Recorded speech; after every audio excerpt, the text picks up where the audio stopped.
கர்த்தருடைய பரிசுத்த நாமத்திற்கு மகிமை உண்டாவதாக. ஆண்டவரும் இரட்சகருமாய் இருக்கிற இயேசு கிறிஸ்துவின் விலையேறப்பெற்ற நாமத்தில் உங்களுக்கு எங்களுடைய அன்பின் வாழ்த்துக்களை மகிழ்ச்சியோடு தெரிவித்துக் கொள்கிறோம். சங்கீத தியானங்களின் வரிசையிலே இன்றைக்கு 29ஆம் சங்கீதத்தை தியானிக்க இருக்கிறோம். தாவீதின் சங்கீதம். இந்த சங்கீதம் உண்மையாகவே ஒரு அற்புதமான ஒரு சங்கீதம். இந்த சங்கீதத்திலே கர்த்தர் என்கிறதான அந்த பதம் 18 முறை வருகிறது. Name of God 18 times. கர்த்தரின் நாமம் 18 முறை இந்த சங்கீதத்தில் வருகிறது. அடுத்தது கர்த்தரின் சத்தம் 7 முறை இந்த சங்கீதத்தில் வருகிறது. அடுத்தது இந்த சங்கீதம் பார்த்தீங்கன்னு சொன்னா மறைமுகமாகவே கர்த்தருடைய அந்த எகிப்தின் அடிமைத்தனத்தினுடைய விடுதலை பயணத்தை சொல்லிக் கொண்டு வருகிறதை நீங்கள் கண்டுபிடிக்கலாம். அந்த வகையில பார்க்கும் பொழுது செங்கடல் 2ஆக பிளந்தது, சீனாய் மலை, இறுதி மீட்பு, இப்படி பல காரியங்களை இந்த சங்கீதம் உள்ளடக்கி சொல்லிக் கொண்டிருக்கிறது என்பதை நாம் புரிந்து கொள்ளுகிறோம். 3வது வசனத்தை வாசிக்க கேட்கலாம். கர்த்தருடைய சத்தம் தண்ணீர்களின் மேல் தொனிக்கிறது, மகிமையுள்ள தேவன் முழங்குகிறார், கர்த்தர் திரளான தண்ணீர்களின் மேல் இருக்கிறார். இந்த வசனம் எதை குறிக்கிறது என்று சொன்னால், செங்கடலில் 2ஆக பிரிந்த விஷயத்தை இந்த வசனம் நமக்கு சொல்லுகிறதா இருக்கிறது. கர்த்தரின் சத்தம் என்ன செய்ததாம்? தண்ணீர்கள் மேல் தொனிக்கிறது என்று சொல்லி நாம் வாசிக்கிறோம். 4வது வசனத்தை வாசியுங்கள். கர்த்தருடைய சத்தம் வல்லமை உள்ளது, கர்த்தருடைய சத்தம் மகத்துவம் உள்ளது. கர்த்தருடைய சத்தம் வல்லமை உள்ளது, மகத்துவம் உள்ளது என்று சொல்லி நாம் பார்க்கிறோமே. இது சீனாய் மலையில் தொனித்த தேவனுடைய வார்த்தையை இந்த வசனம் குறிக்கிறதா இருக்கிறது. கர்த்தர் பேச ஆரம்பித்தார். எப்படி பேச ஆரம்பித்தார்?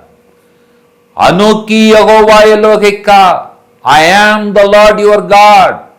நானே மெய்யான தேவன். அந்த சத்தம் முழு உலகத்திலும் கேட்டதாக யூத அறிஞர்கள் சொல்லுகிறார்கள். அதைத்தான் இங்கே குறிப்பிடுகிறார் சங்கீதக்காரன். அடுத்தது 5வது வசனத்தை வாசிக்க கேட்போம். கர்த்தருடைய சத்தம் கேதுரு மரங்களை முறிக்கிறது, கர்த்தர் லீபனோனின் கேதுரு மரங்களை முறிக்கிறார். அப்ப இந்த வசனம் எதை குறிக்கிறது என்று சொன்னால், தேவனுடைய சேனையை குறிக்கிறதா இருக்கிறது. இதற்கான பின்னணிய வசனத்தை 1 சாமுவேல் 7ஆம் அதிகாரம் 10வது வசனத்தில் நாம் வாசிக்கிறோம். சாமுவேல் சர்வாங்க தகன பலியை செலுத்துகையில் பெலிஸ்தேர் இஸ்ரவேலின் மேல் யுத்தம் பண்ண நெருங்கினார்கள். கர்த்தர் மகா பெரிய இடுமுழக்கங்களை பெலிஸ்தேர் மேல் அந்நாளிலே முழங்க பண்ணி அவர்களை கலங்கடித்ததினால் அவர்கள் இஸ்ரவேலுக்கு முன்பாக பட்டு விழுந்தார்கள். அடுத்தபடியாக ஏசாயா 30ஆம் அதிகாரம் 31வது வசனத்தை வாசிக்க கேட்போம். அப்பொழுது தண்டாயுதத்தினால் அடித்த அசீரியன் கர்த்தருடைய சத்தத்தினாலே நொறுங்குண்டு போவான். கர்த்தருடைய சத்தத்தினாலே நொறுங்குண்டு போவான் என்று சொல்லி இருக்கிறதை நீங்கள் கண்டுபிடிக்கிறீர்கள். அப்ப கர்த்தருடைய சேனையை பற்றி 5வது வசனம் நமக்கு சொல்லிக் கொண்டிருக்கிறது. 7வது வசனத்தை வாசிக்க கேட்கலாம். கர்த்தருடைய சத்தம் அக்கினி ஜுவாலைகளை பிளக்கும். இது சீனாய் மலையிலே அக்கினியாய் சீனாய் மலையில் இறங்கின தேவனுடைய சத்தத்தை பற்றி 7வது வசனம் சொல்லுகிறது.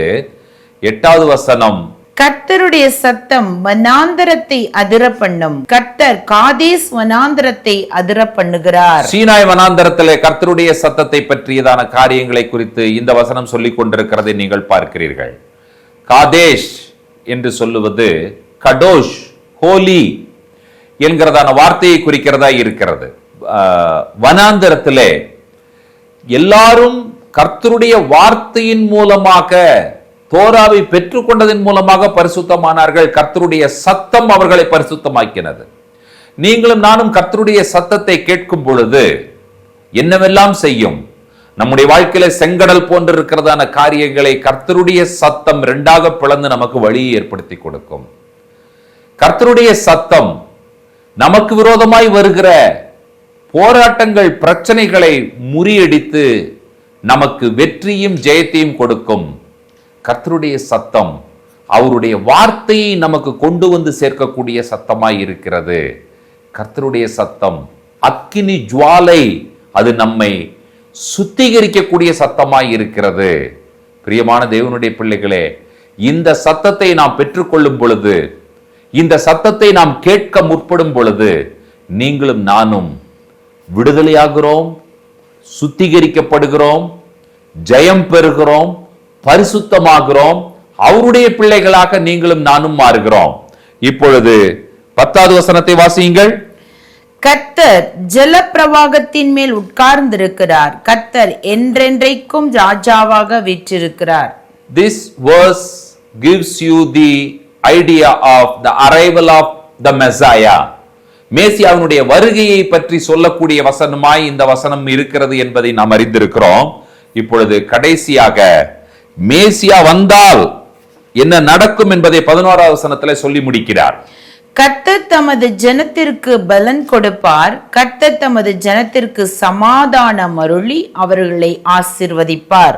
May he grant us a peace that surpasses all understanding. கர்த்தர் என்ன செய்வாராம்? தன்னுடைய ஜனத்திற்கு சமாதானம் அருளி அவர்களை ஆசீர்வதிப்பார் என்று சொல்லப்பட்டிருக்கிறது. யார் வரும் பொழுது சமாதானம் வரும்? மேசியா வரும் பொழுதுதான் சமாதானம் வரும். சீனாய் மலையிலே கர்த்தருடைய வார்த்தை அவர்களுக்கு தொனித்து கொண்டே இருந்தது. ஆகியனால் அந்த கர்த்தருடைய வார்த்தையாகிய மேசியா அவர்களுக்கு சமாதானத்தோடு அவர்களை வழிநடத்தி கொண்டு வந்தார் என்பதை நாம் புரிந்திருக்கிறோமே. கர்த்தருடைய சத்தம் யாருக்கு தேவை? உங்களுக்கு தேவையா? அதை கேட்க வேண்டும் என்று பிரியப்படுகிறீர்களா? ஆண்டவரே, நீர் பேசும் என்று சொல்லி கேளுங்கள். கர்த்தருடைய சத்தம் கேட்க கேட்க கேட்க செங்கடல், பெலிஸ்தியர்களுடைய சேனைகள், எதிரிகளுடைய சேனைகள், அமலேக்கியருடைய சேனைகள் முறிந்தோடி போகும். சுத்திகரிப்பு உங்களுடைய வாழ்க்கையிலும் என்னுடைய வாழ்க்கையிலும் உண்டாகும். நாம் பரிசுத்தமாக்கப்படுவோம், மேசியாவிற்கான பிள்ளைகளாக மாறுவோம். இறுதியிலே கர்த்தருடைய சத்தத்தினுடைய முடிவு என்ன? எண்ட் ரிசல்ட் என்ன? பீஸ், ஷலோம், சமாதானம். கர்த்தருடைய சத்தம் மட்டுமே உங்களுக்கும் எனக்கும் சமாதானத்தை கொடுக்க முடியும். அந்த சத்தத்தை கேட்க வாஞ்சை உள்ளவர்களாக நீங்களும் நானும் மாற கர்த்தர் உதவி செய்வாராக. ஜெபிப்போம். கிருபையுள்ள பிதாவே, இந்த ஆசீர்வதிக்கப்பட்ட அற்புதமான காலை பொழுதிலே கர்த்தருடைய சத்தம் கேட்கிறவர்களாய் இந்த உலகத்தில் நாங்கள் வாழ உதவி செய்யுங்க. உம்முடைய சத்தத்தினால் ஆண்டவரே, செங்கடல், சீனாய் மலை, காதேஸ் பாலைவன சோலை, இப்படி ஆண்டவரே தகப்பனே ஒவ்வொரு விஷயங்களும் அற்புதமாக ஆச்சரியமாக மாறுகிறது. எதிரிகள் முறிந்து ஓடுகிறார்கள். இறுதியிலே உம்முடைய சத்தம் எங்களை சமாதானத்திற்கு நேராய் வழி நடத்தி எங்களுடைய வாழ்க்கையில் நிலையான சமாதானத்தை கொடுக்கக்கூடியதாக இருக்கிறது. இந்த வேளையிலே இந்த ஜெபத்தில் பங்கெடுத்திருக்கிற ஒவ்வொருவரும் ஆண்டவரே, என்ன பிரச்சனைகளோடு இருந்தாலும் உங்கள் சத்தம் அந்த பிரச்சனையை தீர்த்து வைக்கட்டும். எந்த போராட்டங்களாக இருந்தாலும் உங்களுடைய சத்தம் அவர்களுக்கு வெற்றியை கொடுக்கட்டும். ஆண்டவரே தகப்பனை, எந்த விதமான ஒரு பாவம் ஆண்டவரே தகப்பனை கர்த்தாவே அவர்களுடைய வாழ்க்கையில் இருந்தாலும் உங்களுடைய சத்தம் அவர்களை சுத்திகரித்து பரிசுத்தமாக்கட்டும். ஆண்டவரே, இறுதியாக உங்களுடைய சத்தத்தின் மூலமாக ஒவ்வொருவரும் சமாதானத்தை பெற்றுக்கொள்ள கர்த்தர் உதவி செய்வீராக. உம்முடைய கரத்தில் ஒப்புக் கொடுக்கிறோம். ஆசீர்வதியும் பலப்படுத்தும், வழி நடத்தும். இயேசு கிறிஸ்துவின் வல்லமுள்ள நாமத்தில் வேண்டுகிறோம் பிதாவே, ஆமேன். நம்முடைய கர்த்தராகிய இயேசு கிறிஸ்துவின் கிருபையும் பிதாவாகிய தேவனுடைய அன்பும் பரிசுத்த தேவாவியானவருடைய அந்யோன்ய ஐக்கியமும் சிநேகமும் நம்மனோடும் கூட கர்த்தருடைய வருகை பெரியுந்தும் நீடித்து நிலைத்திருப்பதாக. ஆமேன், ஆமேன், ஆமேன். கர்த்தர் தாமே நம் ஒவ்வொருவரையும் நிறைவாய் ஆசீர்வதிப்பாராக. ஷலோம்.